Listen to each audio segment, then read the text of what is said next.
Um, well, I think it's right up to standard. Potentially a really good derby, actually. But you never know until the race, really, do you? And Sure. what happens afterwards. But at this stage, I think it looks a really good derby. So Okay. Well, what I think the most logical thing to do is for us to start. I've started the thing recording, okay. and then just to start off, did you call the Dante or did you not call the Dante? No, I didn't call the Dante. I wasn't at York, but I was impressed, like everyone else, with Desert Crown, Yeah. who was supposed to be a little bit short of work going into that race after a bit of a hiccup in the spring. Yes. And Sir Michael Stout said, that the horse would probably come on for the run, and I think he was pleasantly surprised by the performance.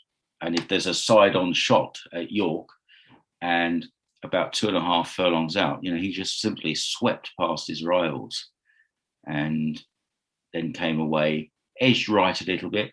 I mean, I think the thing is about this horse, he's very inexperienced. He's only had 2 runs, and you know what the Derby is like. It can be a bit of a rough and tumble race. It's over a very difficult course, and so I think there are 2 negatives about Desert Crown. One is the inexperience, and the other one, from a betting point of view, here is the price. He's 7-4, and I think there are enough good horses up against him to make that seem like quite moderate value, really. But he could be a star, could be an absolute star, and he'd definitely stay, I think, because he's by Nathaniel, who has been passing on plenty of stamina to his Yeah. offspring. He won the King George, Nathaniel, amongst Yeah. others. Well, he was most famously the horse that Frankel beat when they met on their respective debuts at Newmarket in probably the hottest maiden ever run. So My he did God. all right. Yeah, Frankel beat Nathaniel first Yeah. time. So is he that short because of the incredible reputation that Sir Michael Stout possesses when he's got a really good horse? I mean, it's obviously Workforce. I seem to think was his last winner. It's a good example because Workforce also only had 2 runs Yes. heading into the Derby, and it didn't affect him, and he was a very impressive winner of the Derby. And I think you're right about Sir Michael. I mean, he's won the race 5 times. He won, of course, with the legendary Shergar way back. The first Derby I ever actually attended, a good one to choose. And there was Sharastani, of course, in that rather controversial year where Sharastani beat Dancing Brave. So he's got all the experience. He knows exactly how to get a horse to the Derby in top form, and he will have been left with something to work on with this horse for sure. And if he improves as much as a lot of people think he will for the run in the Dante, well, then yes, he could be very hard to beat. But it's just those odds, and also the bare bones of the Dante form. He was very impressive. I'm just not sure what he beat, really.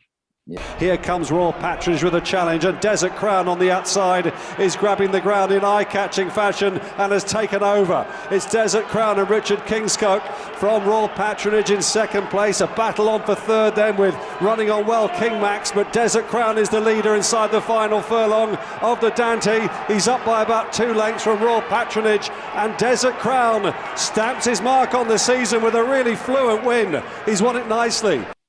Another horse that's worth mentioning, one I really like, a horse called Westover, and he took part in the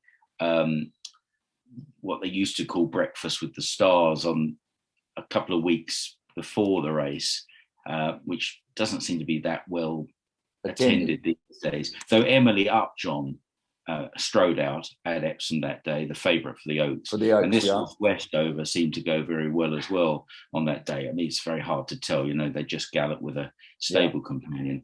But, so the 2 horses one that's got winning form on the course, there's 2 actually, Nahani and Royal Patronage won on the course last season over a much shorter distance. And Westover's had a blowout on the course as well.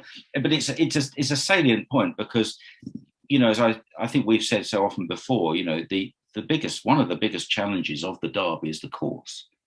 It's exceptionally undulating. They climb steeply for the first 5 furlongs round a right-hand bend.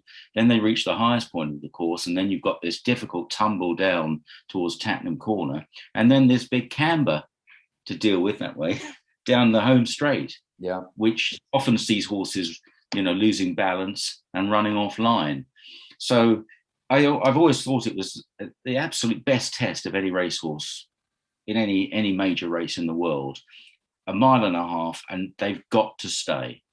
You don't get many short runners. I mean, in a week that we lost Lester Piggott, last Sunday, who of course rode the winner 9 times, he probably is one of his most famous rides was for winning on Saraiva, who was reckoned to be a likely or had doubtful stamina going into the Derby, and Leicester held him up, and then delivered him with a fantastic run. The horse had a great turn of foot. It was one of his best ever Derby winning rides of the 9 that he won. And then there was where it can go wrong classically was when El Gran Senor was ridden by Pat Edry. And El Gran Senor was a fabulous horse, and he won the 2,000 guineas. And Pat came there absolutely cruising on El Gran Senor, having taken over from Leicester as the main jockey at Vincent O'Brien's stable. And Pat cruised up and hit the front, and he was worried out of it by a stronger stayer in Secreto. And Leicester was down the field, and he was walking back, and he walked past Vincent O'Brien and Robert Sangster, and he said, "Are you missing me?"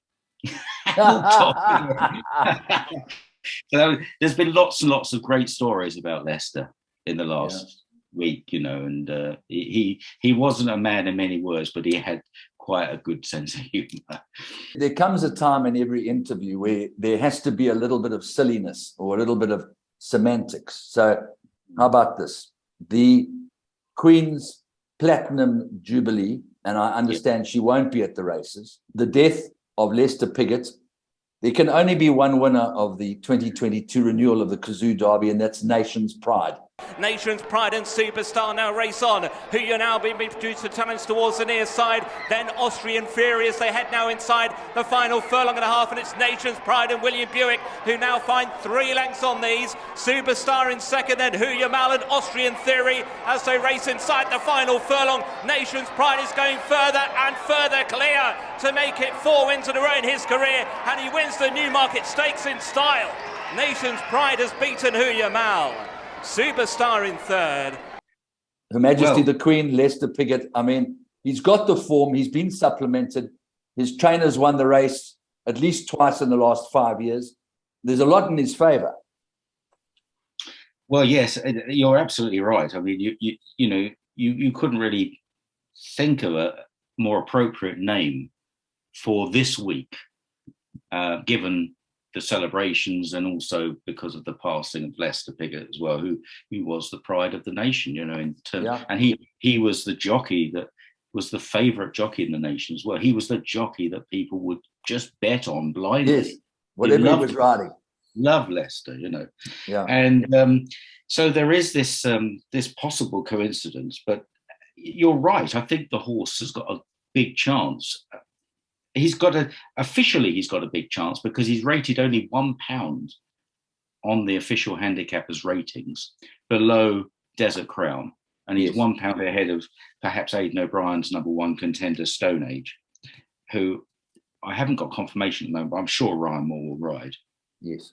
And this horse, in contrast to Desert Crown, who's only had the 2 runs, this horse got plenty of experience. He's won all his races except for his debut. So I think he's had 4 races, I'd say 6 races I think he's had so far.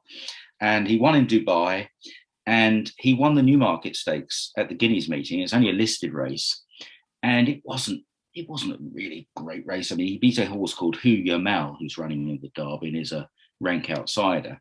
But you had to be impressed, I thought, by what I would describe as his poise and his balance, because running down into the dip at Newmarket is very tricky, and a lot of horses become unbalanced, and he handled it beautifully.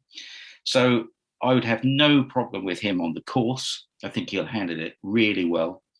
I think he'll stay well. He's by Teofilio, the sire of 2 Melbourne Cup winners, Cross Counter, Twilight Payment, passing on loads of stamina to his offspring. So he's stepping up from 1.25 miles to this 1.5 miles. But he just looks such a balanced horse. And the other big plus is Charlie Appleby, because he's won 3 Colts Classics this season in Britain, Ireland, and France. My goodness. And he's won 2 of the last 4 derbies with Massart and last year with Adayar. So something is going really right with the Charlie Appleby spring. And the big vote of confidence, of course, is that the horse has been supplemented at the final entry stage. It's cost Sheikh Mohammed £75,000. I think he can afford it. But even so, this horse must have been showing up well on the gallop to warrant throwing in late on. Not the money, but because they probably think this horse is thriving and, we'll be missing a trick if we don't run him. And I seem to think that Golden Horn was also supplemented. Oh, I can't remember that. I remember definitely everybody saying that the owner will have no difficulty in paying that money.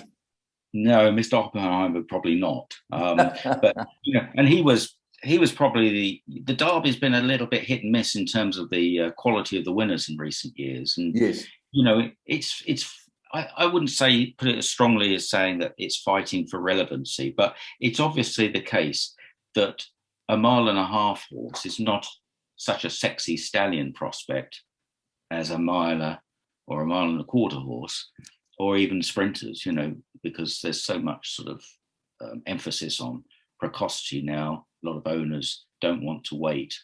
And so the poor old 1.5 mile middle distance horses are not so marketable, really. And we've had a few, fairly, you would never call a Derby winner indifferent, but since Golden Horn, I don't think there's been he went on to win the Arc, that's the mark of the mantle, a horse that can win the Derby and go on and win the Arc.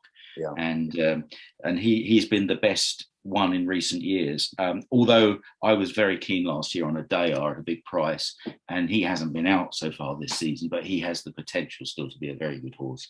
I think, fantastic strapping beast, and again trained by Charlie Appleby. So, and it's very interesting at the moment that the balance of power is just shifting a little bit, because of course in the past Aidan O'Brien has tended to dominate the Derby. He's trained the winner 8 times, and he's still got a lot of good horses. But we are seeing the rise of Godolphin, and it's nothing. Godolphin's nothing new. I mean, it's been, the operation's been going for, since the mid to late 90s, so over 20 years.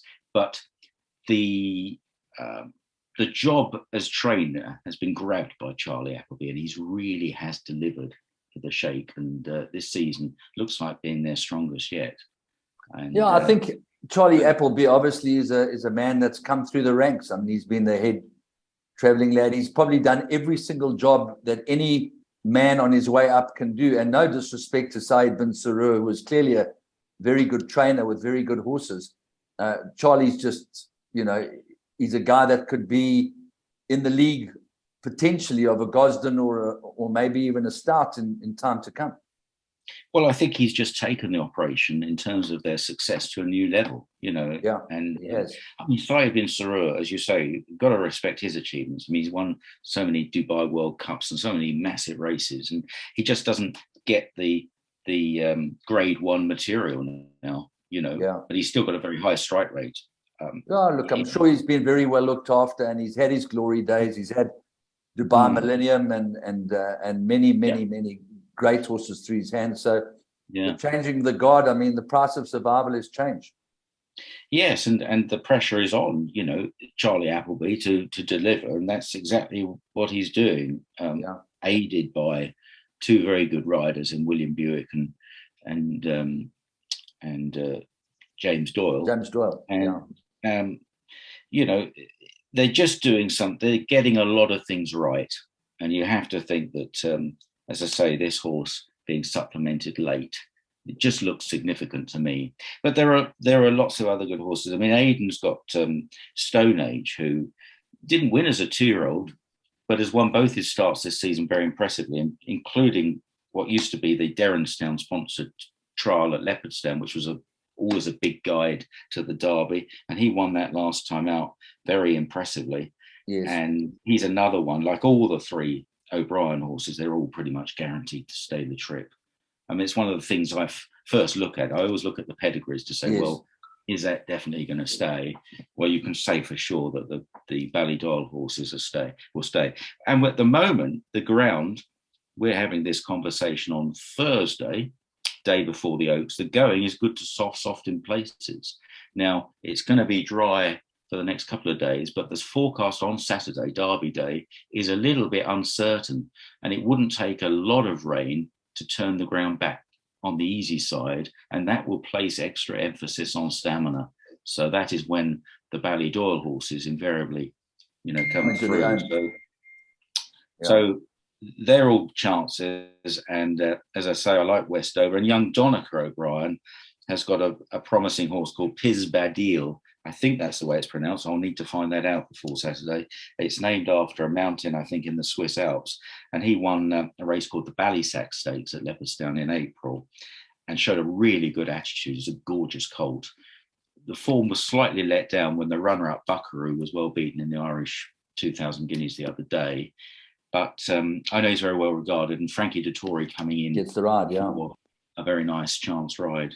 And although the Derby isn't one of Frankie's most successful races, he's won it twice on Authorised and the aforementioned Golden Horn. He knows his way around. He's riding as well as ever. He's got so much experience. He's tactically superb. So that's a very interesting ride for Frankie. And another possibility, another horse that could take that all-important step forward.